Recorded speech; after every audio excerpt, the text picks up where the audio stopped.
Olá, meus caros, tudo bem? Sejam bem-vindos, sejam bem-vindas ao nosso tópico tipicidade, tá? Vamos estudar aí o que é a nossa tipicidade. Primeiro, na tela, para verificarmos a evolução do estudo, né? Fato típico. Fato, conduta, crime material, conduta, resultado e nexo.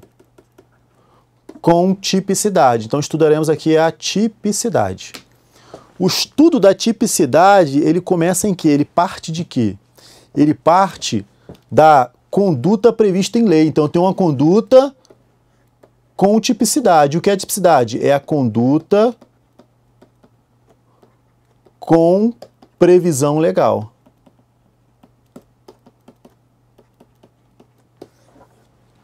Então, estudar tipicidade é estudar o tipo penal.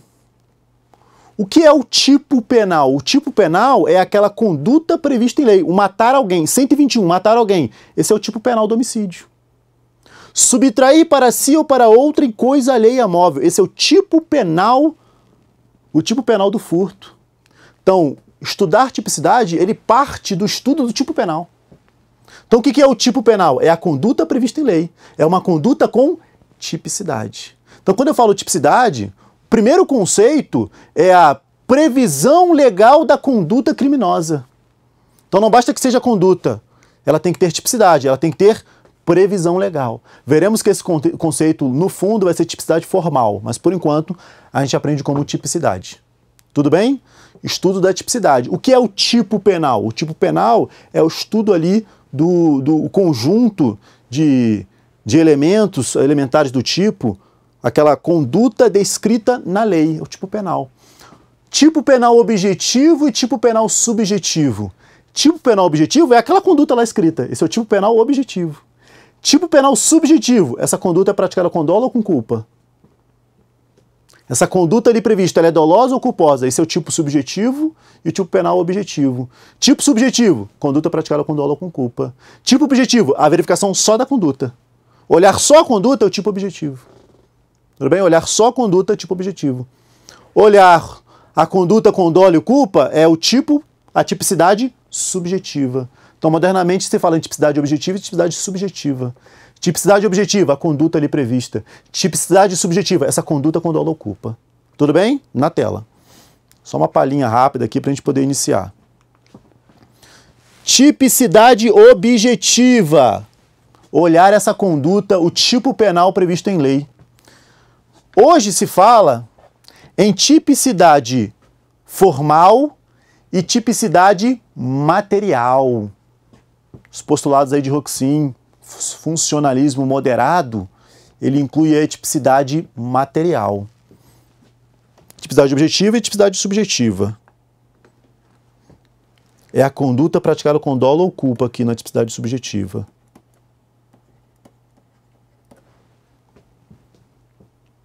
Tipicidade objetiva, formal e material.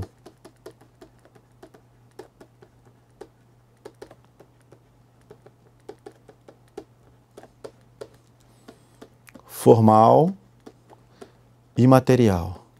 Avançando no conceito, o conceito inicial que eu te falei de tipicidade é o conceito de tipicidade formal.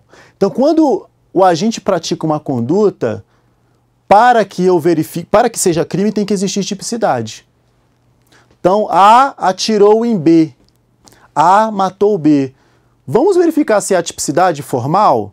Essa conduta, ela se subsume, ela está de acordo com uma conduta criminosa prevista em lei? Existe a subsunção?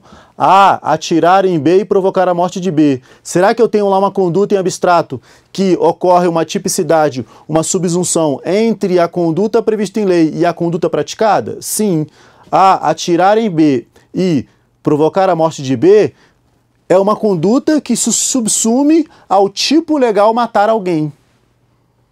Então essa subsunção, ela é feita em tipicidade formal. É a previsão legal da conduta. Surge aqui da legalidade, né? Previsão legal da conduta.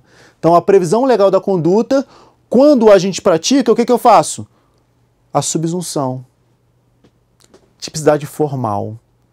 E o que é a tipicidade material? A tipicidade material, modernamente, ela é entendida da seguinte forma: olha, não basta, para termos tipicidade, não basta essa subsunção ser feita somente de olhos fechados, somente olhando a formalidade. Além de existir essa formalidade, eu preciso de algo a mais. O que é esse algo a mais? Quando se fala em tipicidade material, aquela conduta ali, para ser típica, ela tem que causar uma lesão relevante, altamente reprovável pela sociedade. Então não basta que exista somente a tipicidade formal, somente ali a subsunção entre a conduta e a lei. Ela tem que ser uma conduta que causa uma lesão relevante, significativa para a sociedade. Isso é tipicidade material. Tipicidade formal, só verifica. Ah, é igual, ok, pronto, acabou. Então, a mulher foi ao mercado e furtou um sabonete para dar banho no seu bebê. Furtou um sabonete. A tipicidade formal, sim, ela subtraiu para si coisa alheia móvel. Olhando secamente a tipicidade formal, subsunção da conduta à lei. A tipicidade material, essa lesão causada é uma lesão relevante? Não. Logo, não há tipicidade material. A tipicidade material é o outro lado da moeda do princípio da insignificância. A tipicidade material é o outro lado da moeda do princípio da insignificância.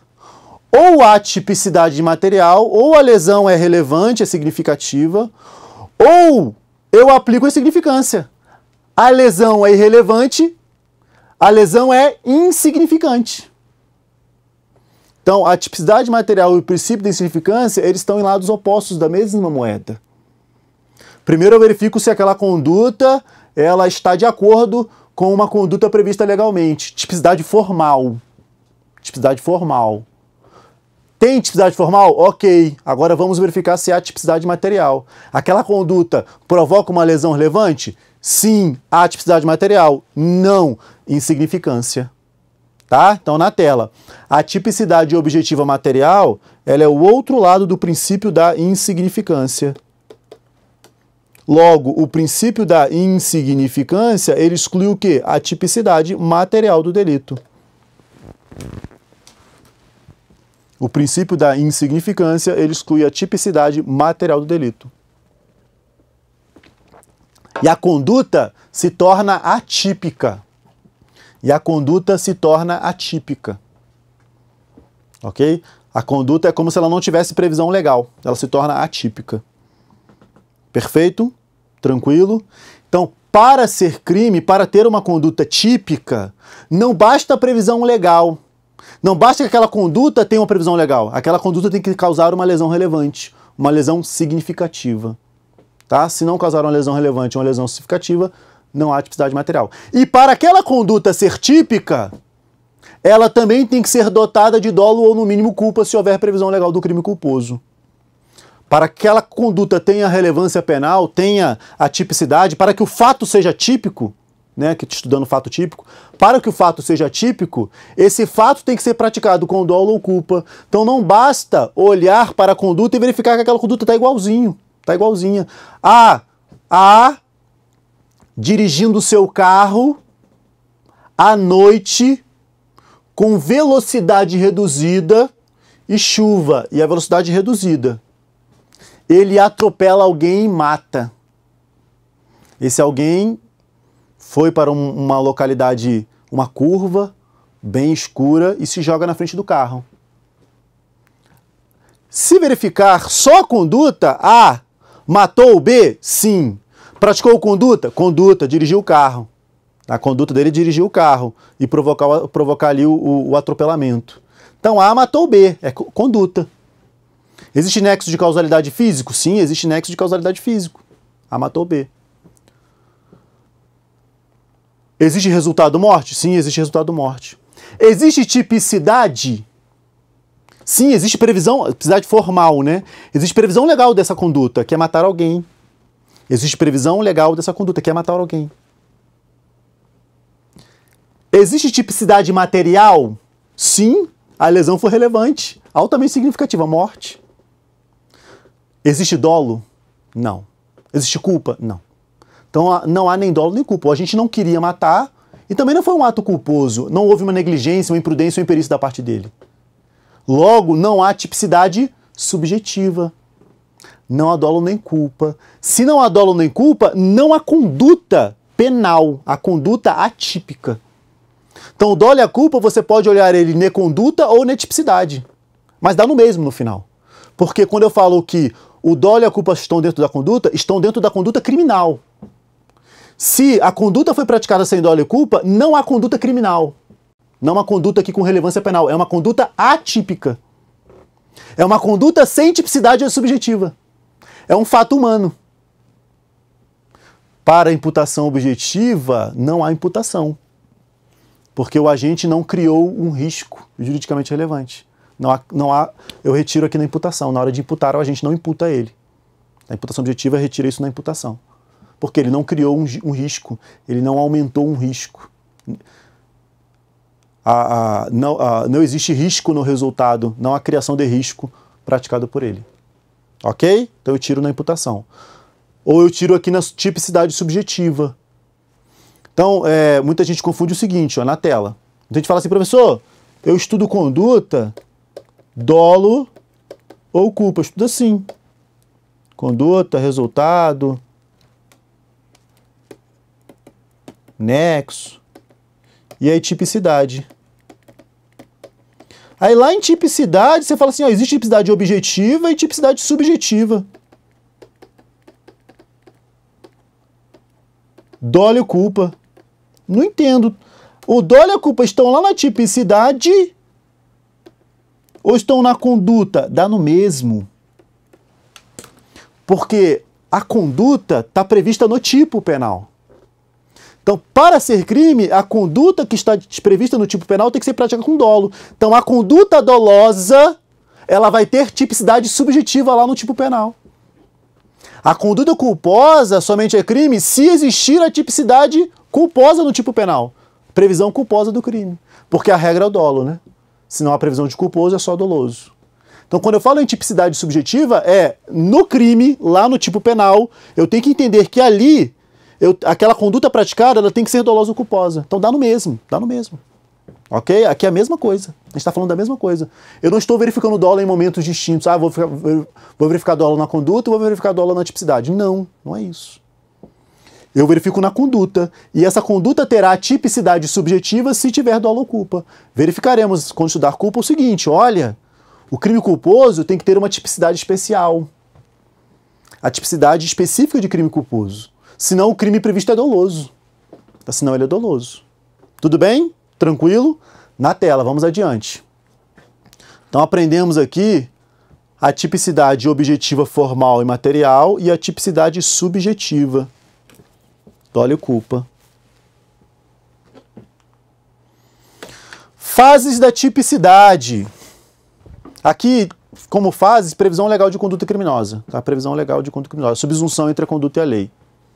O termo subsunção, ou subsunção, o que é a subsunção? É eu fazer a adequação entre a conduta praticada pelo agente e a conduta prevista em lei. Essa adequação eu chamo de subsunção. A subsunção do fato à lei, consigo aplicar a lei ao fato concreto? Subsunção. Professor, para aquele fato, para aquela conduta não tem lei. Vou aplicar a lei de um caso semelhante, vou aplicar uma outra lei. Não há uma subsunção correta entre a lei e o fato. Isso é analogia, tá vendo? Quando não há subsunção, se eu aplico a lei de um caso semelhante, isso é analogia. O que é a subsunção? É eu fazer a adequação entre a conduta e a lei. Fazer a adequação entre a conduta e a lei. Isso é subsunção. O promotor de justiça faz essa subsunção na denúncia. Ele descreve a conduta praticada do agente e adequa aquela conduta a um tipo penal. Em tal dia, ele pegou sua arma no dia tal, na hora tal, foi na casa da vítima, atirou no peito da vítima e a vítima morreu. Com vontade de matar a vítima, atirou no peito dela e ela morreu. Isso se adequa. Com isso, praticou a conduta matar alguém, prevista no artigo 121 do Código Penal. Isso é a subsunção. Eu adequei a conduta praticada pelo agente com o tipo penal previsto no artigo 121. Isso é a subsunção, ok? Subsumir o fato à lei, tá? Fazer essa adequação. Tudo bem? É porque às vezes eu falo as palavras, né, e o aluno fala, o que é isso, né? O que é subsunção? Perfeito? Tranquilo? Fases da tipicidade na tela. Uma passada aqui, uma passada histórica sobre as fases da tipicidade. Primeira fase, total independência em Belling. Belling da teoria causalista, né? Causal naturalista. Von Litz, Belling e Radbruch. O que significa a fase da total independência de Belling? Na teoria causalista de Belling, de Von Litz e Radbruch, existia uma independência entre a tipicidade e a ilicitude. Quando eu verificava ali que a conduta tinha previsão legal, isso era tipicidade. Ilicitude é outra coisa. Para eles, a ilicitude era outra coisa. A ilicitude é a contrariedade da conduta, em relação ao ordenamento jurídico. Isso é ilicitude. Quando o fato é ilícito, ele é ilícito quando ele é contrário à norma. Verificaremos o seguinte, se eu tenho uma conduta prevista em lei, se eu tenho uma conduta lá prevista em lei e o agente pratica aquela conduta, tem tipicidade. E já se presume ilicitude. Já se presume que essa conduta é contrária à norma. Porque, na verdade, a norma penal é o que sai da tipicidade. A tipicidade está lá, matar alguém. Isso é tipicidade. Qual é o mandamento que sai disso daí? Qual é a norma penal? Não se confundem os conceitos tipo penal e norma penal. Eles são próximos, mas não se confundem. Olha só, na tela. Isso aqui é interessante. Vou apagar.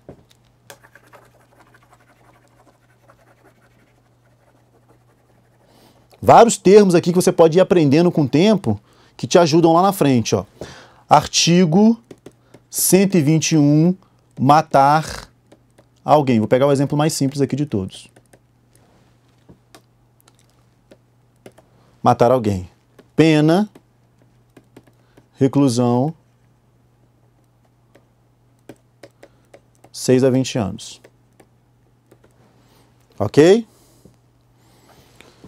Esse aqui é o chamado preceito primário do tipo penal.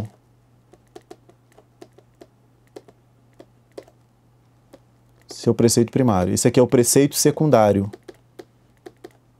É o preceito secundário do tipo. Ok? Esse é o preceito primário. Esse é o preceito secundário. Quando eu olho a conduta, isso aqui é chamado de tipo penal. Paga aqui em cima também. É o nosso tipo penal, a previsão ali do crime. Esse é o tipo penal. Cada elemento aqui eu chamo de elementar do tipo.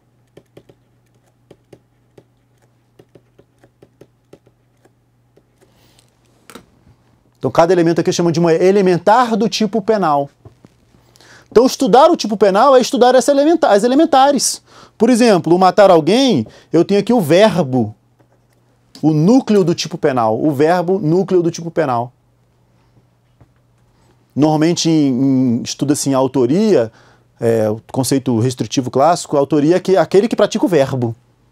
É aquele que pratica o verbo matar. Só que desse artigo 121 sai a chamada norma penal. É interessante, ó, qual é a norma, isso aqui é teoria clássica, qual é a norma penal do artigo 121? Qual é a norma penal aqui do 121? Porque se você olhar para o 121, ele está escrito matar alguém. Então será que ele está ordenando você a matar alguém? Não, está escrito matar alguém lá, pena tal. Você pode matar, desde que tenha pena. Será que o artigo está falando para você mate com essa pena? Não, ele está dizendo para você, ó, não mate. Porque se você matar, tem essa pena. Então o artigo, ele diz para você não matar. Embora ele esteja escrito matar alguém. Então a norma penal é a conduta proibitiva que sai do tipo penal. O tipo penal descreve uma conduta. A norma penal é o mandamento que sai disso daí. Qual é o mandamento que sai do artigo 21? A norma penal. Não matarás. Não mate. É só lembrar aí dos mandamentos bíblicos. não matarás, não furtarás, não roubarás. Então, esses mandamentos são chamados de normas penais. É aqui que está a norma penal. Tudo bem? Na tela. Então, do 121 matar alguém, sai o mandamento, a norma penal, não mate. Não se confunde o tipo penal com a norma penal. É meio que um inverso do outro. O tipo penal é a descrição da conduta. A norma penal é o mandamento proibitivo que sai da descrição da conduta. Professor, mas a conduta ela já não vem descrita de forma proibitiva? Não. Ela não vem descrita de forma proibitiva. Ela vem descrita lá, matar alguém. A conduta proibitiva sai daí. Não mate sai daí, sai do tipo penal. Então a norma penal ela é uma decorrência do tipo penal. Tudo bem? A norma penal é uma decorrência do tipo penal. Perfeito? Voltando aqui à fase da tipicidade. A total independência. Esse é o nosso tipo penal. Esse é o nosso tipo penal. Um fato com tipicidade. Para Belling, na teoria clássica, existe uma independência entre o tipo penal, a tipicidade, e a ilicitude. A ilicitude era olhada em outro momento de forma totalmente independente. Na teoria neocantista de Mesger, interessante, ó, na teoria neocantista de Mesger, foi incluída por Maier a teoria da ratio cognoscendi, na tela. Tá aí, ó. Teoria, caráter indiciário, ratio cognoscendi de Maier. Na teoria neocantista de Mesger, foi incluída por Maier a teoria ratio cognoscendi. O que é a teoria ratio cognoscendi? Se eu pratico a conduta com tipicidade, eu for lá matei alguém, tá ali, matar alguém. Tenho tipicidade. Existe uma presunção de que isso é ilícito. Porque se há previsão legal dessa conduta, existe uma presunção de que essa conduta é contrária à norma. Qual é a norma? Não matarás. A norma não matarás é o ilícito. O ilícito está ali na norma penal, que é a contrariedade da conduta com o direito. Então a gente praticou a conduta, matou alguém. Qual é a norma penal? Não matarás. Existe uma contrariedade. Isso é a ilicitude. A ilicitude é a contrariedade da conduta com o direito, com o ordenamento jurídico, com uma norma penal. Tudo bem? Então verificou o que é a tipicidade. Tipo penal. Existe tipo penal. Tipicidade e tipo penal. Existe aqui, no segundo momento, o caráter indiciário da ilicitude. Ou seja, presume-se que o agente quebrou aquela norma. Presume-se que o agente quebrou aquela norma penal. Vamos lá. Policial tá no meio da rua, foi lá realizar uma diligência e ele é atacado por bandidos, atiram nele, ele vai, atira e mata um bandido. Ele vai lá, atira e mata o bandido. A conduta por ele praticada tem tipicidade? Ele matou alguém? Sim. Ele queria matar alguém? Sim. Então há tipicidade objetiva formal, material. Existe uma subsunção da conduta à lei? Sim. A conduta dele de atirar e matar o bandido é o matar alguém. Existe uma subsunção, uma tipicidade formal. Existe tipicidade material? Sim, a conduta é lesão relevante. Existe tipicidade subjetiva? Sim, ele queria matar. Então na tela, se você verificar, o tipo penal foi totalmente certinho. Houve tipicidade. Houve tipicidade. Professor, a norma penal é o mandamento que sai aqui do tipo, não mate. Só que nesse exemplo, o direito fala para ele, mate. Nesse exemplo, o direito fala, mate, em legítima defesa. Logo, ele não quebrou a norma penal. Porque existe um outro mandamento dizendo que nesse caso ele pode matar. Existe um chamado tipo permissivo. É um tipo que permite a ele a praticar um fato com tipicidade. Então, se existe o tipo permissivo, ele não quebrou a norma penal. Logo, o fato não é antijurídico. Embora exista a tipicidade. Olha que eu estou fazendo um estudo contigo detalhado. Detalhado. Isso aqui você não vê aí, normalmente, nem em livros, tá? Nem em livros você vê isso normalmente. Tudo bem? Isso aqui é estudo detalhado, estudo aprofundado. Então, embora exista o tipo penal, tá? Embora exista o tipo penal, fato com tipicidade, ele quebrou a norma. Embora a norma que sai do tipo penal é o mandamento proibitivo, não mate, existe uma outra dizendo que nesse caso ele pode matar. Então ele não quebrou a norma penal. Logo, o fato não é ilícito.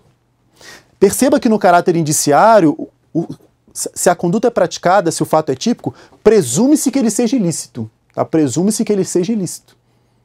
há uma presunção relativa. A teoria da ratio cognoscendi é a teoria adotada até hoje no nosso direito penal, no nosso Código Penal. Tudo bem? É a teoria adotada até hoje.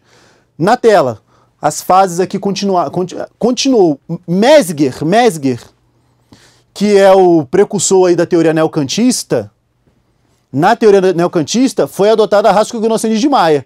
Mas o próprio Mesger, da teoria neocantista, ele entendia pela teoria da essência da licitude, ratio essendi.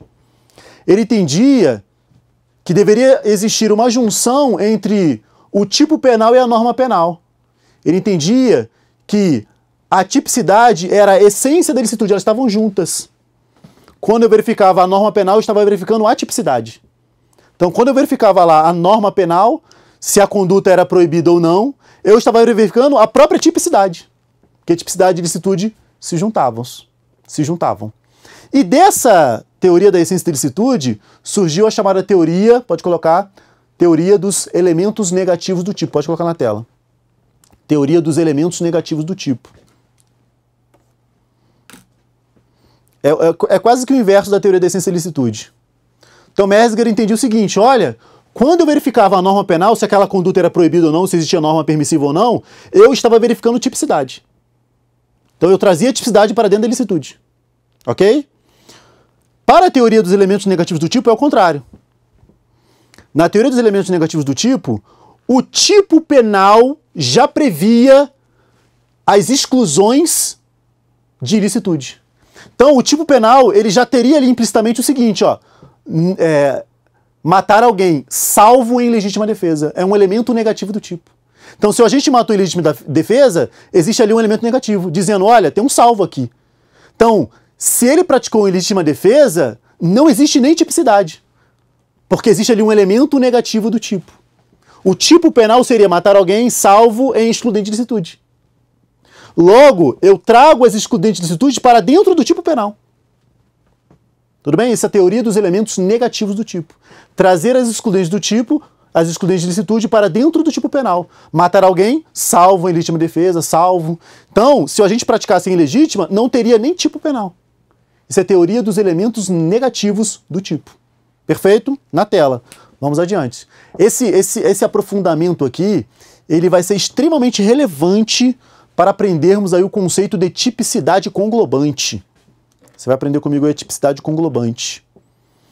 Formas de adequação típica. Adequação típica por subordinação imediata ou direta e adequação típica por subordinação mediata ou indireta. Vamos lá. Primeiro, adequação típica por subordinação imediata ou direta. O que é a adequação típica? A adequação típica por subordinação imediata ou direta. A adequação típica é subsunção. Tá vendo como você já aprendeu subsunção comigo? Agora fica mais fácil? Adequar tipicamente é você pegar a conduta e falar assim, vamos pegar essa conduta e vamos adequá-la tipicamente a um tipo penal. Essa é a adequação típica, é a subsunção. Pegar o fato e adequar a lei. Essa adequação típica se dá por subordinação imediata ou direta quando o fato se subsume perfeitamente à lei diretamente. A pegou a sua arma, atirou na cabeça de B e B morreu. Eu pego essa conduta, vamos subsumir ela, vamos verificar se existe um tipo penal? Opa, tem lá o tipo penal matar alguém. Existe aqui uma adequação típica por subordinação imediata ou direta. A adequação é perfeita. A adequação é perfeita. Isso é uma adequação típica por subordinação imediata ou direta. Mas, às vezes, essa adequação não é perfeita. Às vezes, ela não é perfeita. Eu pego o fato para adequar e não dá uma adequação perfeita. Quer ver? Primeiro exemplo. A pega a sua arma, atira em B, no ombro. Achando que B morreu, vai embora. B não morreu. B está vivo. Professor, eu tenho uma tentativa. Você já sabe que é uma tentativa, mas vamos pegar esse fato e vamos adequar a norma. Vamos adequar, melhor dizendo, vamos adequar ao tipo penal. O tipo penal escrito lá é matar alguém. O tipo é matar alguém. Essa conduta se adequa perfeitamente ao tipo penal matar alguém? Não, porque a vítima não morreu. Não há uma adequação típica direta, imediata, porque não há uma adequação perfeita, não há uma subsunção perfeita. Professor, mas o tipo, não está escrito o tipo tentar matar alguém? Não, está escrito matar alguém. Logo, não há uma subordinação, uma adequação típica por subordinação direta. Nesses casos, eu me utilizarei de uma norma penal de extensão, porque é um caso de subordinação mediata ou indireta. E os casos de subordinação mediata ou indireta, você verá comigo no próximo bloco. Tchau, tchau.